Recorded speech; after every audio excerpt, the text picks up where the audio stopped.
Celtics are once again at the center of an unexpected storyline, this time involving the future of their 19-year-old rookie Hugo González.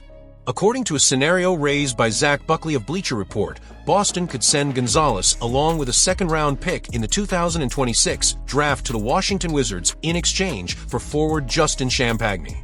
At first glance, it seems like a routine trade proposal. In reality, it represents a crossroad for the franchise. The timing of these rumors is no coincidence. With Jason Tatum recovering from a ruptured Achilles tendon and the roster already reshaped by the departures of Drew Holiday and Kristaps Porzingis earlier in the summer, Boston faces immediate pressure to remain competitive in the Eastern Conference. Champagnie offers a clear short-term benefit. He averaged nearly 9 points and almost 6 rebounds per game while shooting 38% from three-point range, and his familiarity with Boston's system makes him an appealing reinforcement. For a team that needs reliable depth today, Champagnie looks like a safe answer. But beneath the surface, the proposal raises sharp questions. Trading Gonzalez so soon after drafting him would mean moving on from one of the most intriguing international prospects in recent years before he even has the chance to prove himself in Boston. Standing at 6'8", Gonzalez combines size, defensive versatility, and guard-like footwork. His limited minutes with Real Madrid hid his potential, but scouts and executives insist his ceiling is far higher than his 5 points per game suggest. Brad Stevens has openly acknowledged that Boston tracked his development for years, describing him as a player with the intangible qualities that the Celtics value in long-term building blocks. The financial aspect makes the debate even more complex.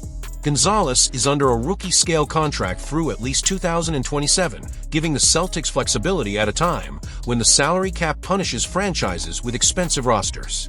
Champagnie, while affordable in the short term, does not carry the same long-term financial security.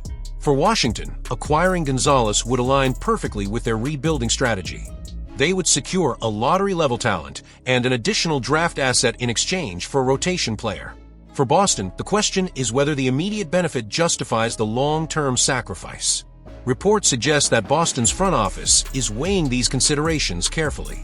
On one hand, adding Champagnie would help stabilize the roster in Tatum's absence, keeping the Celtics competitive in a conference where every win matters. On the other hand, trading away Gonzalez could remove a future cornerstone, especially when the franchise has emphasized developing young, cost-controlled talent to balance their stars. The potential trade between Boston and Washington is more than a transaction. It is a reflection of the strategy that will define the Celtics over the next few years. Do they prioritize immediate reinforcement or invest in a player who could grow into a star alongside Tatum and Jaylen Brown once the roster is fully healthy? While nothing is official, the very discussion underscores how valuable Gonzalez has already become to the Celtics story. If the Celtics hold on to him, it will be a sign that the organization trusts the long game, betting on development and patience to secure their future. If they decide to move him, it will mean doubling down on short-term competitiveness and taking the risk of seeing Gonzalez flourish elsewhere.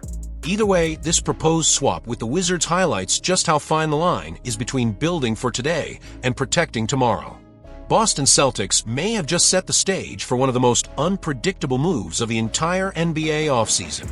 A name that keeps swirling behind closed doors is Anthony Simons, a guard whose career in Portland has been overshadowed by constant roster changes and a lack of identity. For years, he was viewed as a high-level scorer stuck on a team going nowhere, but Boston has a different kind of reputation. This is the place where overlooked skill sets turn into valuable playoff weapons, where contracts that once seemed heavy suddenly look like bargains after a few months in green. Simons is on an expiring contract worth $27 million, and that number has scared off more than one team. Yet this is exactly why Boston is in a position of leverage. Rather than rushing into a deal in August, Brad Stevens is watching the market cool down while knowing that once the season begins, every contender desperate for scoring depth will circle back. The Celtics are not attaching draft capital just to unload a player. Instead, they are waiting for Simons to showcase what he has never been able to do in Portland. In a structured system under Joe Mazzulla, surrounded by championship-level talent, his value could skyrocket by February. The most intriguing part is what the Celtics might unlock. Simons has nights where he casually scores 30 or even 40 points. His offensive burst is unquestionable, but Boston has a history of turning scorers into two-way contributors. If he embraces defensive responsibilities in an environment where effort is non-negotiable, his reputation could change almost overnight. What team in a playoff race would not pay a premium for a guard who can score 20 a night while competing defensively at a high level? By holding him now, Boston positions itself to either benefit directly from his production or cash in when the market peaks. And that leads to the ripple effect around the league. Rumors have already connected Philadelphia, Denver, and Milwaukee to Simons, but the real story is that Boston does not need to move him at all. Every franchise knows that the Celtics are contenders year after year, not just because of stars like Jason Tatum and Jaylen Brown, but because of depth pieces that emerge at the right moment. Imagine Simons coming off the bench in a playoff series, stretching defenses and forcing mismatches, while his trade value keeps rising in the background. That is chess being played on two boards at the same time. But the conversation does not stop with Simons. Bleacher Report surprised many by naming Hugo González, Boston's first-round pick of 2025, as the team's best trade asset for the future. Their proposal was shocking: Gonzalez and a second-round pick in exchange for Justin Champagnie, a player who has never averaged more than 8 points per game. On paper, it looks like a mismatch of value, but here is where the curiosity deepens. Why would analysts float such a deal? The answer may be that Boston's front office has built such a strong reputation for developing hidden gems that rival executives are already testing how much they can pry away before Gonzalez even plays a minute. Gonzalez is not just a late first-round rookie. He represents the exact type of player Boston has turned into impact pieces before, the kind of athlete who dives for loose balls, thrives in physical moments, and matures faster in the Celtics culture than he would elsewhere. Trading him now would erase the chance of seeing that development unfold. And in a league where rookie-scale contracts are pure gold against the rising cap, his value goes far beyond the box score. So what does this all mean for Celtics fans? It means that the front office is operating with patience while holding multiple cards close to the chest. Simons is not being dumped for pennies, Gonzalez is not being flipped for short-term filler, and Boston is quietly evaluating when the perfect moment arrives to strike. If history is any guide, the franchise has repeatedly shown that the deal you least expect can suddenly reshape the season. The silence right now is not inactivity, it is strategy. Every rival team wants to believe that Boston is boxed in by contracts and luxury tax lines. The truth is far different. The Celtics are positioned to turn uncertainty into opportunity, whether by elevating Anthony Simons into a weapon nobody saw coming, or by protecting a rookie whose ceiling might shock the league within 2 years. The chessboard is set, the pieces are moving, and the green side is the one dictating the pace.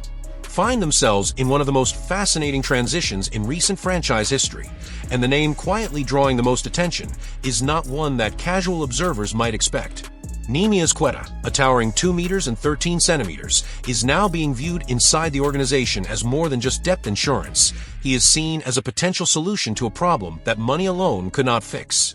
What makes this shift so intriguing is not only the departure of established veterans, but the financial gymnastics that forced Boston to rethink its identity. When Jason Tatum suffered a torn Achilles tendon during the heartbreaking elimination in the second round against the New York Knicks, the Celtics were suddenly staring at a season that looked more like a reset than a direct chase for the championship. Instead of panicking or splurging on expensive replacements, the front office executed a carefully orchestrated retreat from the dangerous territory of the second apron, a restrictive financial penalty that could have crippled future flexibility.